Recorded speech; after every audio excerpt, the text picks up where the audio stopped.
जी। आशूरा का दिन है, 10 तारीख है। फजर से लेकर जोहर तक चमनिस्ताने ज़हरा के फूल करबो बला की जमीन पर कट कट के गिर रहे हैं। कहीं अली अकबर की जवानी लूटी जा रही है, तो कहीं जो है अब्बास अलंबरदार के बासु काटे जा रहे हैं, तो कहीं औनो मोहम्मद के सर कलम किए जा रहे हैं, तो कहीं कासिम की जवानी लूटी जा रही है, तो कहीं अली असगर का बचपना छीना जा रहा है, तो कहीं इमाम हुसैन का सर काटा जा रहा है। अजीज़ान मिल्लत इस्लामिया, चमनिस्ताने ज़हरा के फूल नाना के दीन के खातिर एक एक करके अपनी जान की कुर्बानी दे दी। और जब इमाम हुसैन जामे शहादत नौश कर लेते हैं, उसके बाद असर का वक्त होता है। असर की नमाज के बाद फिर मगरिब की नमाज होती है। मगरिब की नमाज के बाद खेमे हुसैनी में सैयदा ज़ैनब ईशा की नमाज अदा करती है, और ईशा की नमाज अदा करने के बाद सैयदा ज़ैनब बीमार ज़ैनुल आबदीन को बुलाती है। बुलाने के बाद कहती है, ऐ मेरे लाल, मैं तुझको बुलाती नहीं, लेकिन जब मैं मदीने से चली थी तो माँ फातिमा की कब्र पर जब हाजिरी के लिए पहुंची, तो मैं फातिमा के कब्र पर हाजिरी दे रही थी, तो मेरी माँ फातिमा की कब्र से आवाज आई, ऐ सैयदा, करबला तो जा रही है, लेकिन करबला की सरजमीन पर जब कासिम की जवानी लूट ली जाएगी, अली अकबर का शबाब लूट लिया जाएगा, अली असगर का बचपना छीन लिया जाएगा, और मोहम्मद को शहीद कर दिया जाएगा, जब हुसैन को जो है शहीद कर दिया जाएगा, तो मेरे हुसैन की लाश पर खड़ी होकर पैरा ज़ैनब तुझको देना है। वाह वाह वाह, जिंदाबाद, बेशक बेशक। सैयदा ज़ैनब बीमार ज़ैनुल आबदीन को बुलाती है। बुलाने के बाद कहती है, मेरे लाल, मैं जानती हूँ कि तेरे पैरों में ताकत नहीं, मैं जानती हूँ तेरे हाथों में ताकत नहीं, मैं जानती हूँ तुझे बोलने की इस्तिताअत नहीं, मैं जानती हूँ तू चलने फिरने के काबिल नहीं, लेकिन मैं मजबूर हूँ, इसीलिए करबला की सरजमीन पर भेज रही हूँ। जाकर देख कर आओ, यजीदियों के फौज में से कोई सिपाही तो नहीं बचा है। अल्लाहु अकबर। हजरत बीमार ज़ैनुल आबदीन खेमे हुसैनी से निकलते हैं ईशा की नमाज पढ़कर, और जब ईशा की नमाज पढ़कर ज़ैनुल आबदीन करबला की सरजमीन का मुआयना करते हैं, तो क्या देखते हैं, माथे की निगाहों से जितने यजीदी कत्ल किए गए थे सबकी नमाज जनाजा पढ़कर यजीदियों ने दफन कर दिया है। करबला की सरजमीन पर सिर्फ अहले बैते अतहार के फूल महक रहे हैं, सिर्फ अहले बैते अतहार के फूल खिले हुए हैं।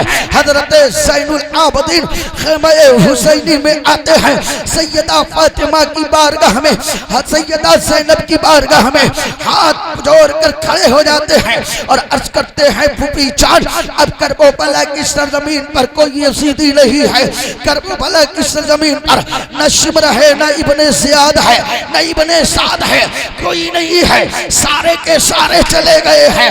अब सैयदा ज़ैनब चादर ततहीर निकालती है और अपने सर पर डालती है। याद रखो, करबला की सरजमीन से सैयदा ज़ैनब ने पर्दे का हुक्म दिया है, पर्दे का दर्स दिया है।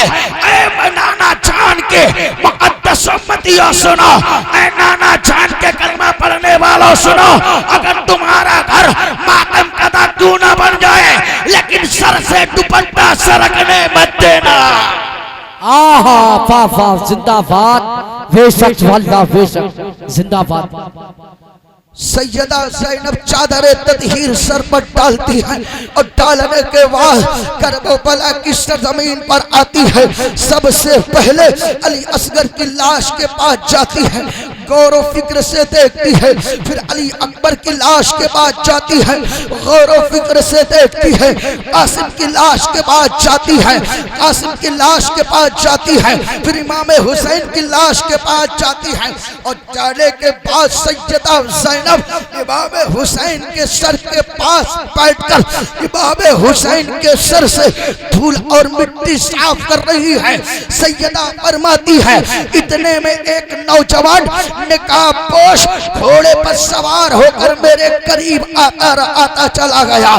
सैयदा ज़ैनब फरमाती है जैसे घोड़ों की टापों की आवाज सुनी मैंने बोली ठहर जा, मेरे करीब मत आना, तू जानता नहीं है मैं कौन हूँ, अली की बेटी हो, फातिमा की शहजादी हो, हुसैन की बहन हो, नबी की नवासी हो, 18 भाइयों और 18 बहनों की बहुत चहीती हो, मेरे करीब मत आना। लेकिन वो नौजवान घोड़े पर सवार होकर सैयदा ज़ैनब के करीब चलता चला आया। जब सैयदा ज़ैनब के पास आता है, घोड़े से उतरता है और सबसे पहले अली असगर की लाश के पास जाता है और जाने के बाद कहता है ऐ खातून बता ये लाश किसकी है। सैयदा ज़ैनब रोने लगती है और रोकर कहती है ये मेरे भतीजे की लाश है। फिर अली अकबर की लाश के पास आता है और पूछता है बता ये लाश किसकी है। सैयदा ज़ैनब रोने लगती है, रोकर कहती है ये मेरे भतीजे अली अकबर की लाश है। फिर कासिम की लाश के पास आता है, पूछता है ये लाश किसकी है। सैयदा ज़ैनब कहती है मेरे भाई हसन के आखिरी निशाने मोहम्मद कासिम की लाश है। अब सैयदा ज़ैनब फरमाती है मेरे दोनों बेटों के लाशों के पास गया, पूछने लगा ये लाश किसकी है। सैयदा ज़ैनब फरमाती है मैंने जो है दिल पर हाथ रखकर कहा ये दोनों बेटे हैं जिनको मैंने नाना के दीन की आबियारी के लिए शहीद कर दिया है। अल्लाह अल्लाह। सैयदा ज़ैनब फरमाती है फिर मेरे भाई हुसैन की लाश के पास आया। जब हुसैन की लाश के पास आया, कभी हुसैन की पेशानी को देख रहा था, कभी हुसैन के लबों को देख रहा था, कभी हुसैन के चेहरे को देख रहा था, कभी हुसैन के सीने को देख रहा था, कभी हुसैन के कटे हुए बाजू को देख रहा था, कभी हुसैन के जिस्म अतहर को देख रहा था। मेरे हुसैन को बड़े गौर व फिक्र से देखता रहा। जब जी भर गया, जब दिल भर गया, घोड़े पर सवार हुआ और घोड़ा जिधर से लेकर आया था घोड़े का रुख उधर ही मोड़ दिया। सैयदा ज़ैनब फरमाती है जब वो घोड़े पर सवार होकर निकला, मैं दौड़ती हुई गई, कहने लगी तू अपना नाम तो बता के जा, अपना चेहरा तो दिखा दे के जा, तेरा नाम क्या है, तेरा चेहरा कैसा है। कहने लगा ऐ खातून तू मेरा नाम जानकर क्या करेगी, तू मेरा चेहरा देखकर क्या करेगी। सैयदा ज़ैनब फरमाती है जब तक तू चेहरा नहीं दिखाएगा, जब तक तू अपना नाम नहीं बताएगा, उस वक्त तक करबला की सरजमीन से तुझे हिलने नहीं दूंगे। लेकिन वो नौजवान नाम नहीं बता रहा है। सैयदा ज़ैनब आगे बढ़ती है, घोड़े के लगाम को पकड़कर झूल जाती है। झूलने के बाद फरमाती है जब तक नाम नहीं बताएगा घोड़े के लगाम को नहीं छोड़ोगे। नौजवान कहने लगा नाम जानकर क्या करोगे। सैयदा कहने लगे नाम जरूर बता, चेहरा जरूर दिखा। अब वो नौजवान चेहरे से नकाब को उठाया तो कोई और नहीं था, वो मदीने के मुख्तार जनाबे मोहम्मद रसूलुल्लाह है। जिंदाबाद, नारे तकबीर, नारे रिसालत, नारे गौसियत, फैज़ाने औलिया इकराम, जिक्रे शहीदाने करबला, वही जिंदाबाद जिंदाबाद। जवाब मुफ्ती साहब बहुत अच्छा। सैयदा ने देखा कि मेरे नाना, कलेजा दहल गया, दर्द के मारे दिल फट गया, आंखें अश्कबार हो गई। कहने लगी नाना जान आप सुबह से कहाँ थे, जब कासिम की जवानी लूटी जा रही थी, जब अली अकबर का शबाब छीना जा रहा था, जब औनो मोहम्मद को कत्ल किया जा रहा था।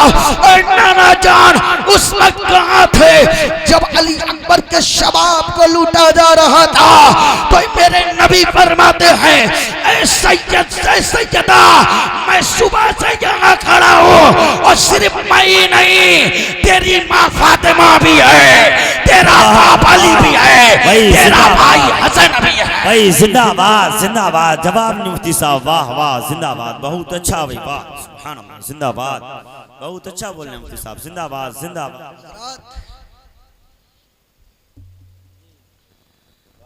अब अगर कोई ये कहे कि वाकया मसनवी है तो हदीस पाक के हवाले से सुनिए।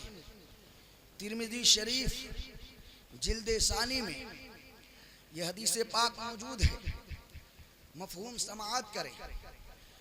नबी कौनैन सल्लल्लाहु ताला अलैहि वसल्लम के गुलाम थे जिनका नाम था हजरत अबू राफे, उनकी बीवी का नाम था सलेमा, और नबी की एक बीबी थी उनका नाम भी था उम्मे सलेमा। मेरे नबी ने उम्मे सलेमा को ही करबला की मिट्टी अता की थी, सुभान अल्लाह, और फरमाया था जिस दिन ये मिट्टी खून हो जाए समझ जाना कि हुसैन शहीद हो गया। हजरत सलेमा अबू राफे की बीबी फरमाती है कि मैं सुबह को उम्मे सलेमा के घर गई, यानी वही जोहर के वक्त। जब मैं गई तो मैंने अपनी माथे की निगाहों से देखा कि उम्मे सलेमा की आंखें अश्कबार है, बड़ी मायूस है। हजरत सलेमा कहती हैं ऐ उम्मे सलेमा, आप रो क्यों रही हैं, चेहरे पर मायूसी क्यों छाई हुई है। हजरत उम्मे सलेमा फरमाती हैं कि मैं अभी सो रही थी तो ख्वाब में नबी का दीदार हुआ है। मैंने ख्वाब में नबी का जब दीदार किया तो मैंने ये देखा नबी के चेहरे पर धूल मिट्टी छाई हुई है और नबी की आंखें अश्कबार है। हजरत उम्मे सलमा फरमाती है मेरे नबी घोड़े से तशरीफ लेकर आ रहे थे, मैंने नबी से पूछी या रसूल अल्लाह आप इतना गमगीन क्यों हैं, तो मेरे नबी ने फरमाया ऐ उम्मे सलमा आज मेरे नवासे को करबला की सरजमीन पर शहीद कर दिया गया है। हजरत उम्मे सलमा फरमाती है जैसे ही मेरी आंख खोले और खुलते ही मैं उस शीशी के पास गई थी जिस शीशी में करबला की मिट्टी रखी गई थी, हकीकत में वो मिट्टी खून बन गई थी। वाह वाह वाह, अल्लाह अकबर अल्लाह अकबर, वाह। वो हुसैन है जो शहादत के बाद भी कुरान पढ़ा, शहादत के बाद भी। शिमर का कौल है जब हुसैन का सर तन से जुदा कर दिया गया तो मैंने अपनी माथे की निगाहों से ये देखा कि हुसैन के दोनों लब हिल रहे हैं। जब हुसैन के दोनों लब हिल रहे हैं, शिमर कहता है मैं हुसैन के लब के करीब गया और जाकर वहां पर मैंने अपनी कान लगाई तो हुसैन यासीन वल कुरानिल हकीम के अल्फाज अदा कर रहे थे जुबान से। हजरत इमाम हुसैन ने मदीने में सैयदा फातिमा से कहा था, एक मर्तबा सैयदा फातिमा घर में बैठकर कुरान पढ़ रही थी। हजरत इमाम हुसैन बाहर से तशरीफ लेकर आए तो क्या देखा कि माँ फातिमा बैठकर कुरान पढ़ रही है। इमाम हुसैन ने देखा कि माँ बैठकर कुरान पढ़ रही है।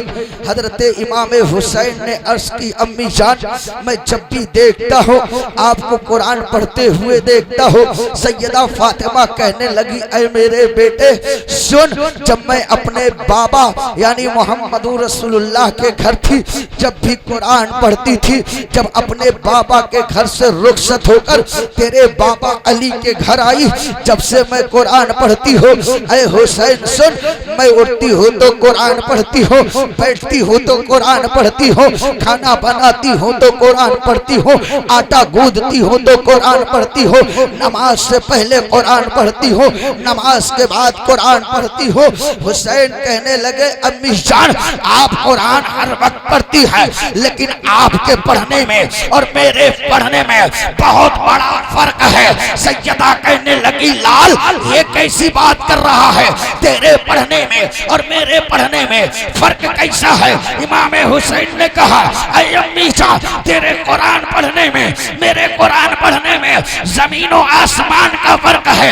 इमाम हुसैन कहने लगे ऐ अम्मी जान तू कुरान पढ़ती है चार दीवारियों में बैठकर, ऐ अम्मी जान तू कुरान पढ़ती है मसल्ले पर बैठकर, ऐ अम्मी जान तू कुरान पढ़ती है चेहरे मुस्तफा को देखकर, ऐ अम्मी जान तू कुरान पढ़ती है चलते फिरते उठते बैठते सोते जागते, लेकिन ऐ अम्मी जान जब तेरा लाल कुरान पढ़ेगा 3 दिन का भूखा प्यासा होगा, सर तन से जुदा होगा, सर नेज़े पर होगा और हुसैन कुरान पढ़ता होगा। नारे तकबीर, नारे रिसालत, नारे गौसियत, फैज़ाने इमाम हुसैन, जिक्र शहीद आज़म, सादाने करबला, मसलके आला हजरत, फैज़ाने औलिया किराम, मुफ्ती सनुल्लाह साहब गोरखपुरी, नारे तकबीर। हजरत हुसैन के जैसा आज तक कोई कारी पैदा नहीं हुआ और हुसैन के जैसा सुबह कयामत तक कोई साजिद पैदा नहीं होगा। हुसैन के न पढ़ने का जवाब है न हुसैन के सजदा करने का जवाब है। हुसैन ने जाते जाते दुनिया वालों को पैगाम दे दिया, ऐ दुनिया वालों जान भले ही चली जाए लेकिन नाना के दीन से कभी सौदा मत करना, जान दे देना लेकिन मुस्तफा का दामन अपने हाथों से मत। अस्सलाम वालेकुम।